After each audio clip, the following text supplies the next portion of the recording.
Hello students, good morning to all of you. I am Pramir Yadav sir, physics teacher. Dear students, in our today lecture we discuss about some basic terminology used in vectors, right? So let us start our today lecture with our new topic, coplanar vector.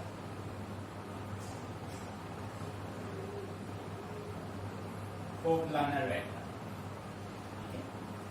देखो नाम से indicate हो रहा है coplanar. Plan means plane, plane same plane में। Co means होता है same, means दो वेक्टर सेम प्लेन में लाई करेंगे वो वेक्टर कैसे वेक्टर होंगे? That vectors are coplanar vectors. तो इसके लिए देखो बेटे सबसे पहले डायग्राम रिप्रेजेंट करते हैं, ठीक है? आपने ये एक कंडीशन मेंटेन किया बेटे, ये हो गया y एक्सिस, ये हो गया x एक्सिस और ये हो गया z एक्सिस, ठीक है? Clear?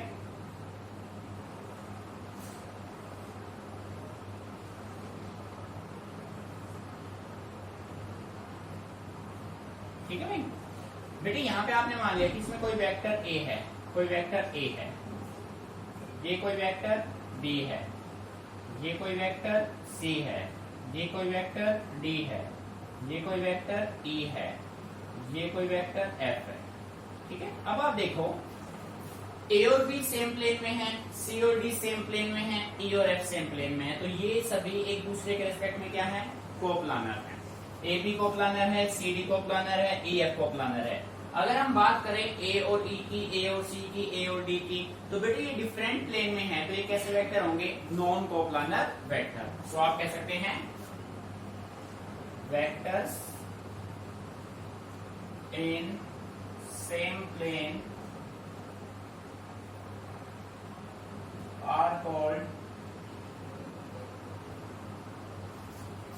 are called coplanar vector.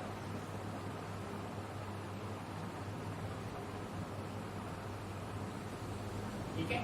For example vector A and vector B. Vector A और बी कैसे हैं भाई? कोप्लानर है।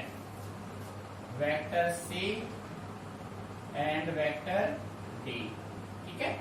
ये दोनों कोप्लानर हैं। Vector E and vector F, ये दोनों कोप्लानर हैं।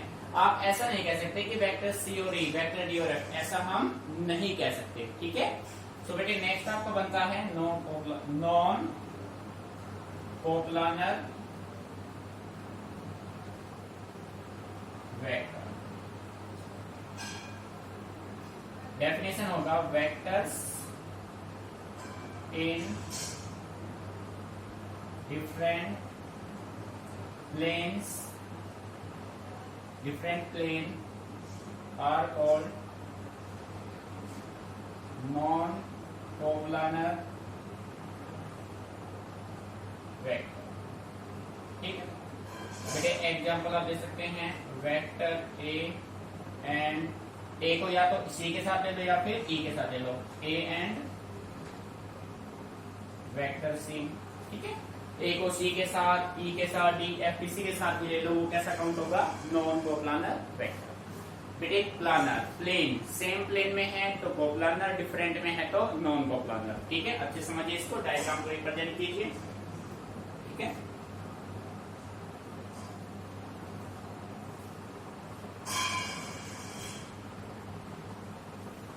बेटे रफ कर रहे हैं इसको।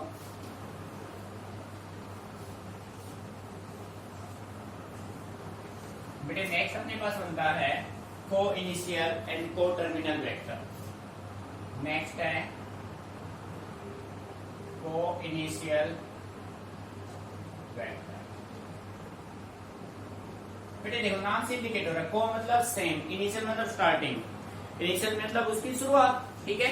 जिन वेक्टर्स का स्टार्टिंग पॉइंट सेम होगा वो कैसे वेक्टर होंगे? को initial vector. Vectors having same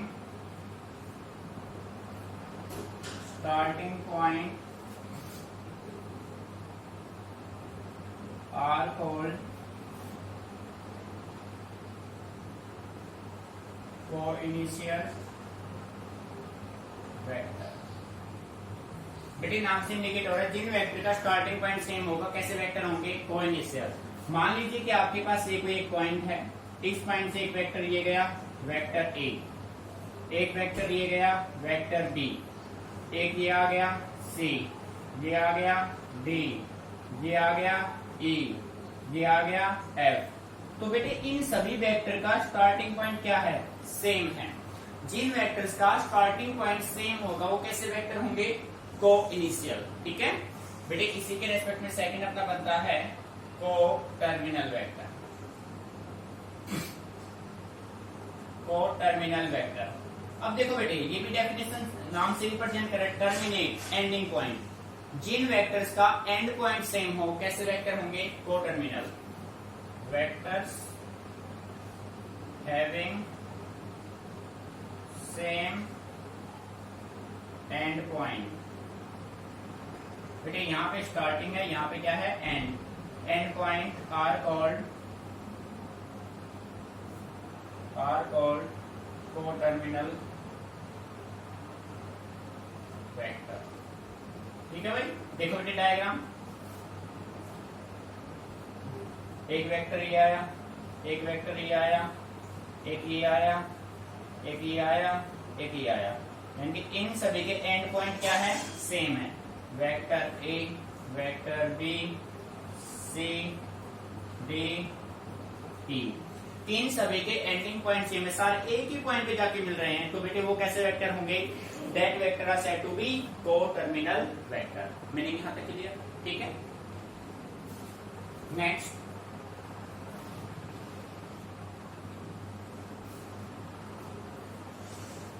now we talk about our next vector। बेटे नेक्स्ट है अपने पास localise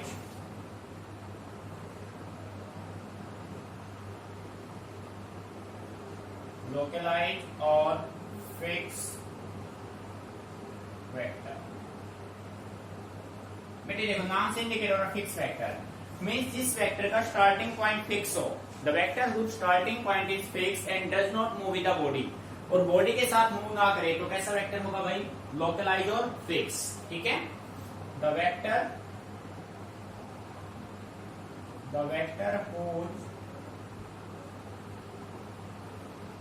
starting point is fixed and does not move with the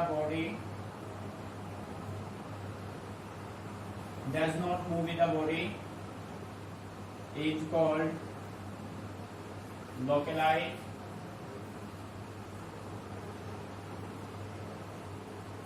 or fixed vector। ठीक है बेटे, देखिए भाई the vector whose starting point is fixed, जिस वेक्टर का स्टार्टिंग पॉइंट फिक्स होगा वो कैसा वेक्टर होगा, लोकलाइज और फिक्स। फॉर एग्जांपल बेटे एग्जांपल आप ले सकते हैं displacement vector,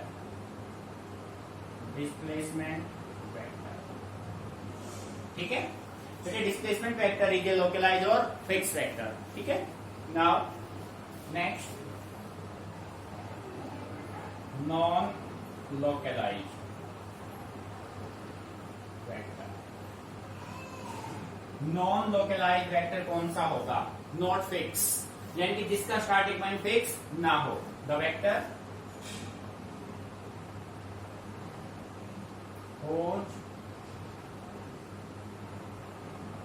starting point is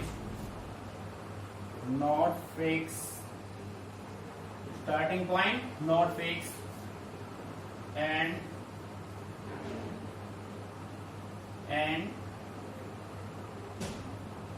move with the body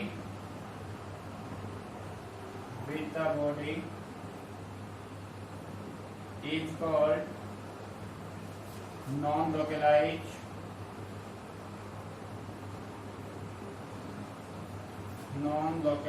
vector. ठीक है बेटे, एग्जांपल आप दे सकते हैं इसमें वेलोसिटी, मोमेंटम, फोर्स, ये सभी कैसे वेक्टर हैं बेटे? ये सभी हैं नॉन लोकलाइज्ड वेक्टर, ठीक है। तो डियर स्टूडेंट, छोटी छोटी बातें आपको परमानेंटली माइंड में रखनी है, बेसिक्स है आपके वेक्टर्स के, ठीक है।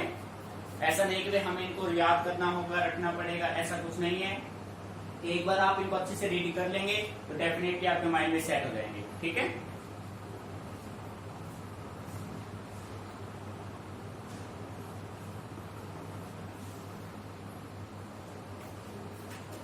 बेटे आप ध्यान से सुनना, अब जो हम टॉपिक शुरू कर रहे हैं ना, वो आप ये मान लो वेक्टर्स का सबसे इंपॉर्टेंट टॉपिक होगा, ठीक है बेटे। अब जो हम टॉपिक करेंगे काफी इंपॉर्टेंट टॉपिक है, इसी टॉपिक के बेस पे डेरिवेशन भी आएंगे वेक्टर्स में से, और इसी टॉपिक के बेस पे न्यूमेरिकल्स आपके बनेंगे, ठीक है। और ये बेसिक जो कंसेप्ट है ये आपका 12th में भी डेफिनेटली यूज होगा, ठीक है। देखो नेक्स्ट टॉपिक आपका बनता है resultant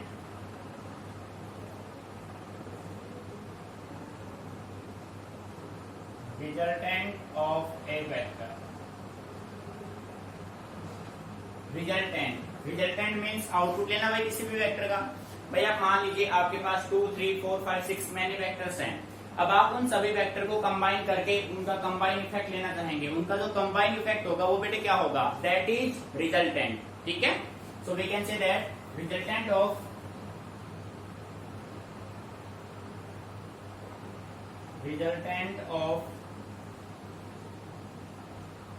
two or more vectors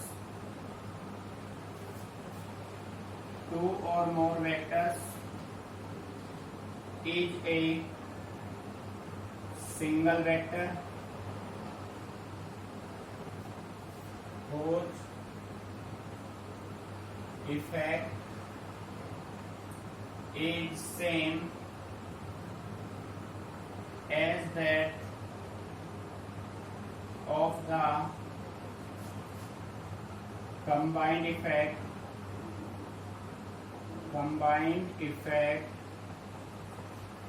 of all vectors। देखो बेटे, रिजल्टेंट ऑफ 2 और मोर वेक्टर, 2 या 2 से अधिक वेक्टर का जो रिजल्टेंट होगा वो एक सिंगल वेक्टर होगा, ठीक है बेटे। It is single vector whose effect is same as that of the combined effect।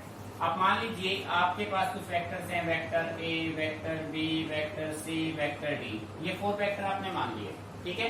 अब हमने क्या किया, इनका रिजल्टेंट, इनका नेट इफेक्ट कैलकुलेट करना है, तो हमने इनको रखा net resultant R is equal to vector A plus B plus vector C plus vector D. अब बेटे इन चारों का जो इफेक्ट होगा ना वो इस सिंगल के इफेक्ट के इक्वल होगा, हाँ या ना। The effect whose effect is same as that of the combined effect of all vector।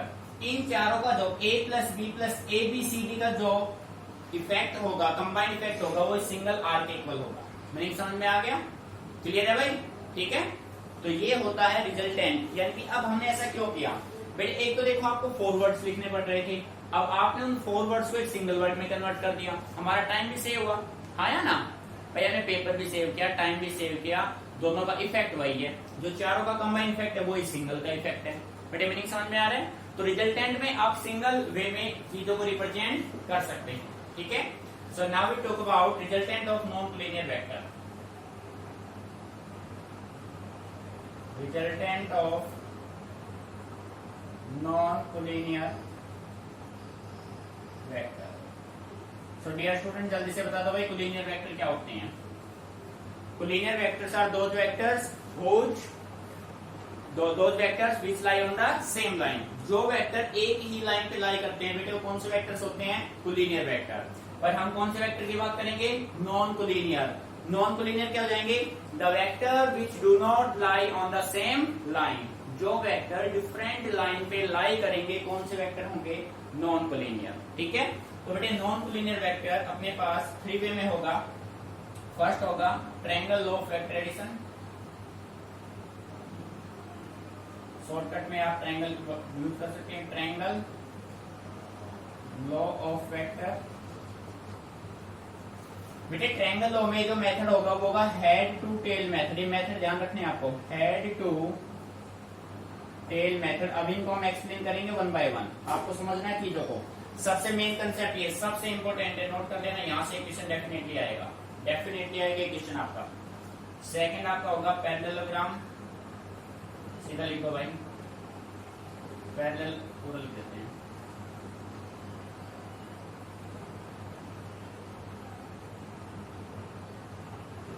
Parallelogram law of vector, बेटे इसमें होगा tail to tail method, tail to tail method. अभी समझाते हैं इनको है क्या ये। बेटे थर्ड वन आपके पास होगा पॉलीगन लॉ ऑफ वेक्टर। जो पॉलीगन लॉ होगा बेटे उसमें होगा head to tail method, head to tail method. ठीक है। So dear student, non collinear vector का रिजल्टेंट जब आप फाइंड आउट करेंगे उसके लिए आप तीन मेथड यूज करेंगे। एक होगा ट्रायंगल ऑफ वेक्टर एडिशन, एक होगा parallelogram law of vector addition, एक होगा पॉलीगन लॉ। बेटे इन तीनों के डेरिवेशन में से, इन तीनों में से एक डेरिवेशन डेफिनेटली फाइनल में आपको मिलेगा, डेफिनेटली एग्जाम में। सेकेंडली इन पे न्यूमेरिकल तो आते ही हैं, कॉम्पिटिशन में भी इन पे न्यूमेरिकल्स आते हैं, 12th में भी आप इनके एप्लीकेशन का यूज करेंगे। ठीक है। सो सबसे इंपॉर्टेंट कंसेप्ट है वेक्टर में आपके लिए। Clear, note it down.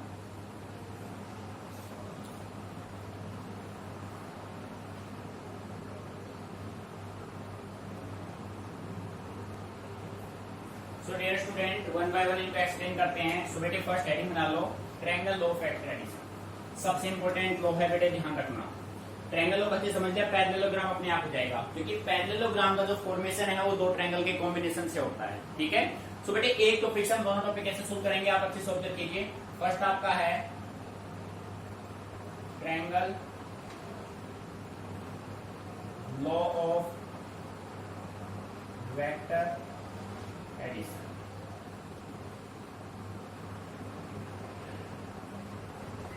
देखो बेटे, ट्रायंगल ऑफ वेक्टर एडिशन, इसके डेफिनेशन को ध्यान से समझना है, बिल्कुल carefully.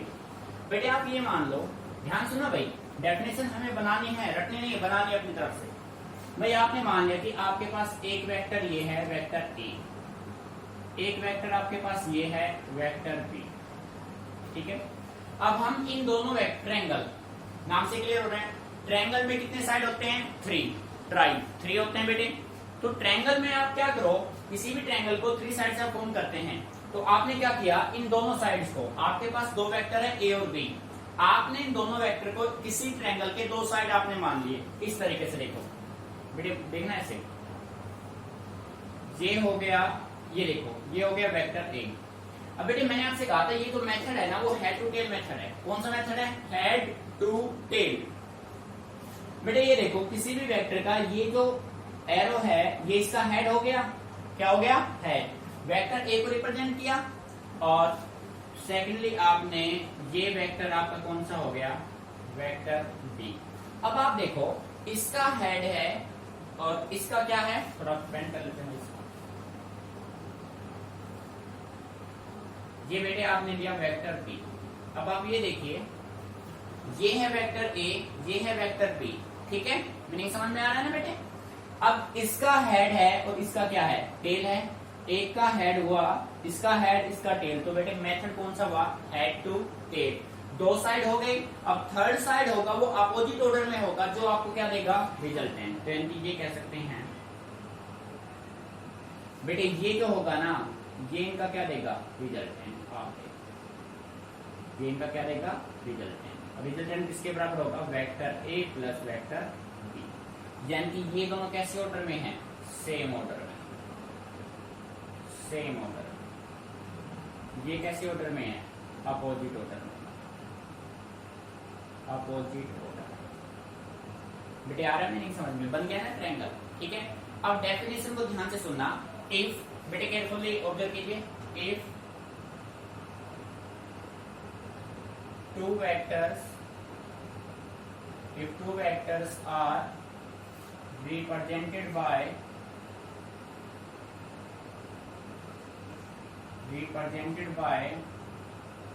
two sides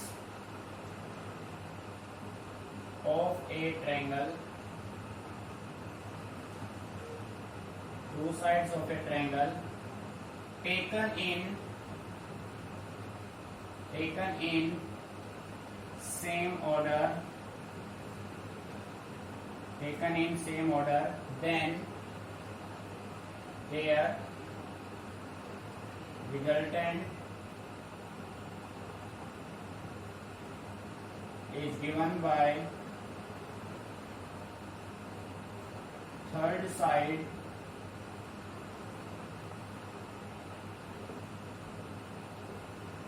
which is taken in opposite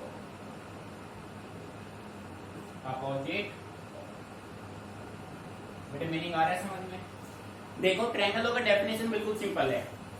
आपने देखो क्या किया, if two vectors are represented by two sides of a triangle, किसी ट्रायंगल के दो साइड हो गए ए और बी और दोनों का सेंस क्या है, दोनों सेम डायरेक्शन में, देखो बिल्कुल सेम जा रहा है, सेंस में एक ही डायरेक्शन में जा रहा है, taken in same order, then the resultant is given by third side. ये है आपका थर्ड साइड और जो कि क्या है अपोजिट।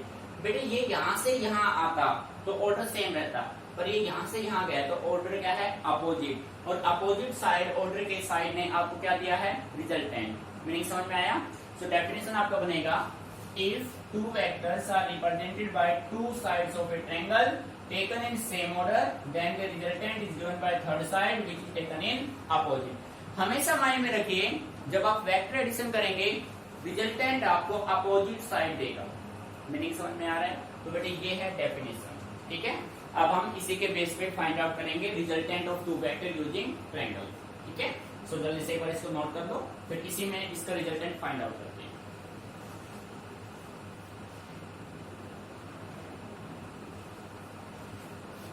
बेटा मैं इसको रफ कर रहा हूं, ठीक है। अब इसी में करना है, टॉपिक अभी चल रहा है ये। देखो भाई हेडिंग बना लो बेटे इसी में, टू फाइंड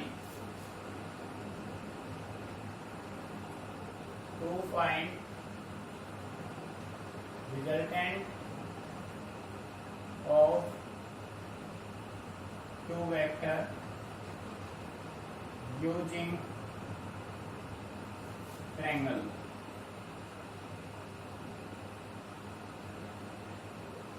यूजिंग ट्रायंगल, ठीक है। आपको फाइंड आउट करना है resultant of two vector using triangle. तो आप ट्रायंगल बना लीजिए भाई।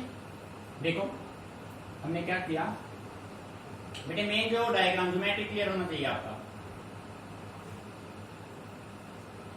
एक वेक्टर ये हो गया वेक्टर ए, एक वेक्टर ये हो गया वेक्टर बी, ठीक है। और ये देगा आपको resultant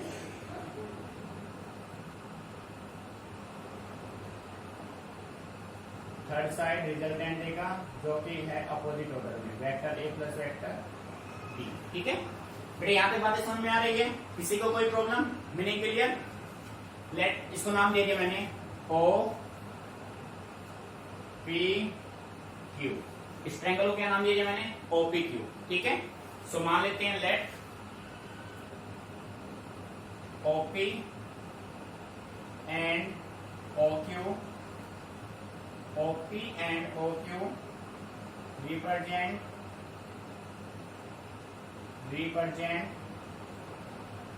two vector A and B, ठीक है।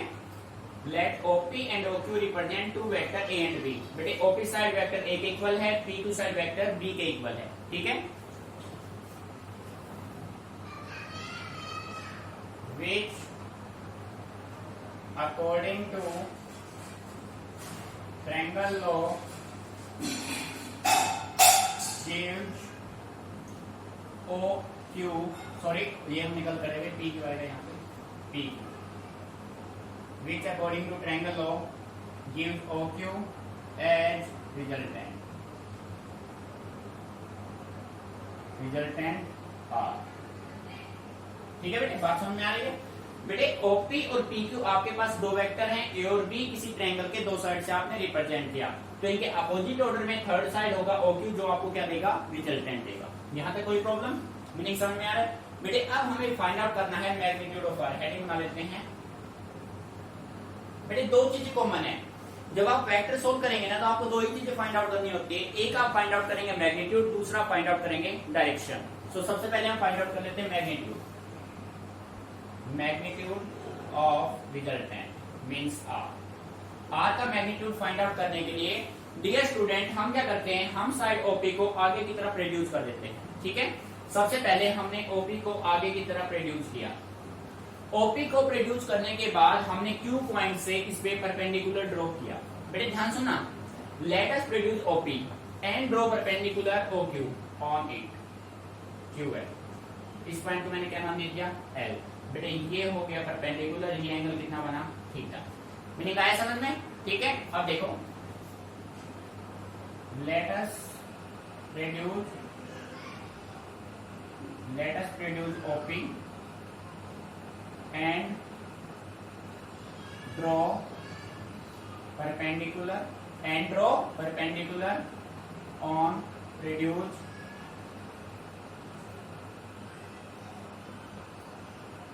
OP। बेटे ध्यान से सुनो, हमने OP साइड को आगे की तरफ रिड्यूस किया और फिर इस पे हमने लेट अस ड्रॉ परपेंडिकुलर, नाम देता हूं मैं perpendicular QL on reduce OP। जो आपने OP रिड्यूस किया है, फिर आपने Q पॉइंट से उस पे क्या डाल दिया, परपेंडिकुलर। ठीक है, फ्रॉम फिगर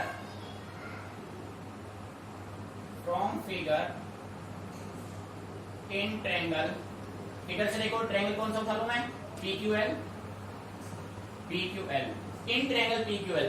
बेटे PQL में आप साइन थीटा बताओ किसके इक्वल होगा, साइन थीटा होता है परपेंडिकुलर बाय हाइपोटेनियस। तो बेटे परपेंडिकुलर क्या है, QL, हाइपोटेनियस क्या है, PQ।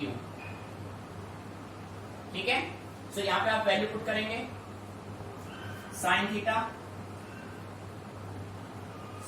Is equal to QL unknown है, डिवाइडेड बाय PQ की वैल्यू क्या है भाई, वेक्टर B। ठीक है, सो बेटे यहां से QL की वैल्यू निकाल लो। बेटे एक स्टेप को समझना ध्यान से, vector B sine theta. Meaning समझ में आ गया यहां तक, कोई प्रॉब्लम? ठीक है, अब देखो, एंड cos थीटा। बेटे इसी ट्रायंगल PQL में आप cos थीटा निकालेंगे। cos थीटा होता है बेस अपॉन हाइपोटेनियस, बेस है PL, हाइपोटेनियस क्या आपका PQ। बेस है PL बाय हाइपोटेनियस क्या है PQ। सो बेटे यहां से जो आपका साइन थीटा cos थीटा जो होगा PL बाय वेक्टर B। ठीक है, सो बेटे आप यहां से कह सकते हैं जो PL की वैल्यू होगी ना, PL की वैल्यू आपकी होगी वेक्टर B cos थीटा। यहां तक कोई प्रॉब्लम नहीं, समझ में आ गया? अब बेटे क्या कीजिए, अब आप ट्रायंगल यूज कर लीजिए, कौन सा, OQL। ट्रायंगल कौन सा ले लें, OQL।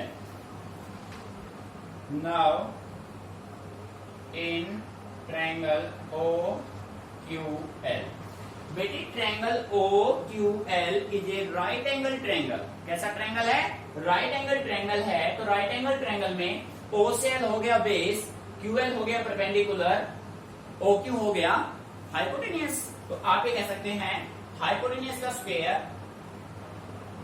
OQ का square is equal to OL का स्क्वायर प्लस में होगा QL का स्क्वायर। बेटे इसी को मॉडिफाई कर देते हैं, OQ का square is equal to OL। बेटे O से L की वैल्यू क्या है, OP प्लस PL का स्क्वायर प्लस QL का स्क्वायर। ठीक है, बेटे ये इसके इधर जाके O से Q क्या है R, सो R, और इधर जाके क्या बना देगा, अंडर रूट। बेटे आ रहा है नहीं समझ में, O से Q की वैल्यू क्या है R। ठीक है, so R is equal to OP। बेटे O से P की वैल्यू क्या है, वेक्टर A। आप ध्यान देना भाई, वेक्टर A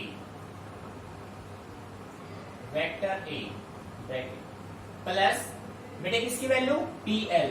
P से L की वैल्यू यहां से देखो, vector B cos theta, vector B cos theta. ठीक है, कंप्लीट का क्या है, स्क्वायर। प्लस में बेटे क्या है, QL की वैल्यू क्या है, वेक्टर B साइन थीटा।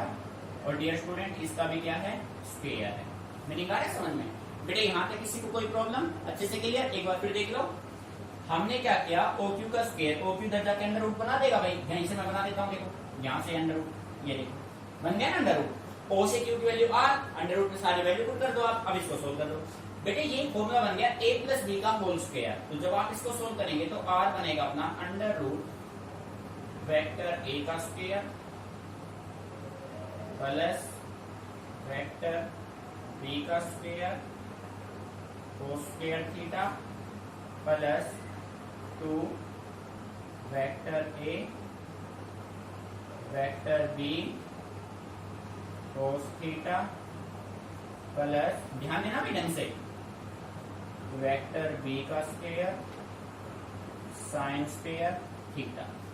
अब प्यारे बच्चों यहां पे देखो और यहां पे देखो, इन दोनों में से कॉमन क्या रहे?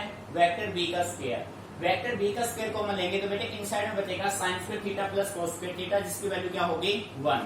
सो we can say write vector r resultant r is equal to under root vector a का स्क्वायर प्लस वेक्टर b का स्क्वायर। बेटे मैं इस टाइप को डायरेक्टली कर रहा हूं, आपको क्लियर कर दिया है। इन दोनों में से मैंने b स्क्वायर कॉमन लिया, इन साइड में बचा sign square theta plus cos square theta, जिसका वैल्यू होता है 1। ठीक है, प्लस में आपके पास क्या आएगा 2 vector a vector b cos theta, और ये होगा आपका रिजल्टेंट का रिजल्ट। बेटे बात समझ आ रही? न्यूमेरिकल में आप यूज करेंगे इसका vector a square plus vector b square plus 2 vector a 2 vector b cos theta, ये होगा आपका रिजल्टेंट का फॉर्मूला। ठीक है, अब आपको निकालनी है डायरेक्शन। बेटे डायरेक्शन के लिए देखो, direction of are.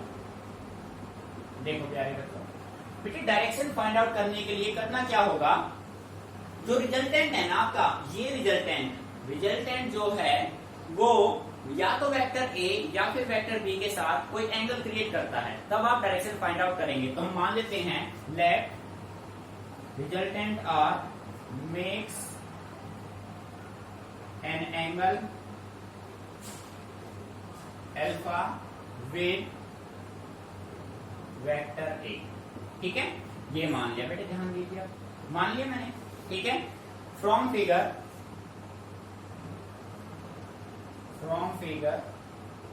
In triangle OQL triangle OQL में बेटे डायरेक्शन निकालना है tan से, तो tan अल्फा किसके इक्वल होगा भाई? बेटे tan जो होता है perpendicular by base. So perpendicular क्या है QL, बेस क्या है OL। ठीक है ना भाई, मीनिंग आ रहा है समझ में? OQL में QL है परपेंडिकुलर, OL क्या है बेस। तो डियर स्टूडेंट